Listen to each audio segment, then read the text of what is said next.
In this video, I'm going to share how to create smooth animation in Premiere Pro. তো smooth animation করার জন্য প্রথমে আমরা চলে যাব ইফেক্টে, দেন এখানে আমরা সার্চ করব ট্রান্সফর্ম, দেন ডিস্টর্টের ভিতরে যে ট্রান্সফর্ম আছে সেটা আমরা ড্র্যাগ এন্ড ড্রপ করে আমাদের লোগোর উপর ছেড়ে দেব।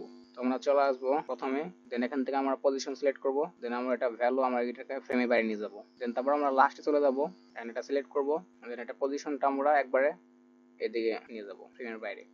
তো দেখেন এটা কিন্তু একটা লিনিয়ার অ্যানিমেশন হয়ে গেল। তো এটা দেখতে কিন্তু অতটা আই ক্যাচিং অথবা স্মুথ মনে হচ্ছে না। তো স্মুথ করার জন্য আমাদের এটা করতে হবে, চলে যাবো আবার অ্যাগাইন ট্রান্সফর্মে, ইফেক্ট কন্ট্রোল থেকে, দেন আমরা এটা ট্রিটমেন্ট উঠে দেবো, দেন আমরা এটা শাটার ভ্যালু ইনক্রিজ করে 360 করে দেবো। তো দেখেন এটা কিন্তু একটা মোশন ভাব চলে এসেছে।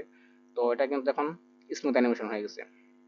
তাও কিন্তু এটা একটা লিনিয়ার ভাবে আছে। তার জন্য আমরা কি করবো, সিম্পলি এখানে ক্লিক করবো, দেন অ্যাগাইন চলে যাবো ইফেক্ট কন্ট্রোলে, ট্রান্সফর্মে, দেন আমরা এখানে সিম্পলি পজিশনার বাম পাশে এটা ক্লিক করব, দেন এখানে একটা গ্রাফ ওপেন হবে। তো বিফোর আমরা একটা দিন কাজ করে নেব, আমরা সিম্পলি এই ক্লিপফ্রেম গুলো সিলেক্ট করব, প্রথমটা সিলেক্ট করে আমরা এটা ইজ আউট করে দেবো, এন্ড লাস্টটা সিলেক্ট করে ইজ ইন করে দেবো, দেন আমরা এটাকে সিলেক্ট করব, দেন আমরা এই গ্রাফটা একটু নিজের মতো কাস্টমাইজ করে নেব।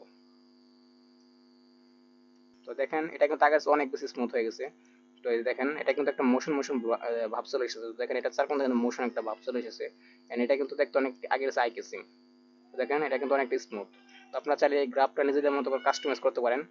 তো ধরেন আমি এটা একটু অন্যরকম ইফেক্ট দিতে চাচ্ছি, প্রথমে তাড়াতাড়ি আসবে এবং লাস্টে যে আস্তে আস্তে চলে যাবে। তো দেখছেন এই যে এভাবে কিন্তু আপনারা কাস্টমাইজ করতে পারেন। তো এই ছিল আজকের ভিডিও, ভালো লাগলে অবশ্যই লাইক করবেন এবং চ্যানেলের পাশে থাকবেন।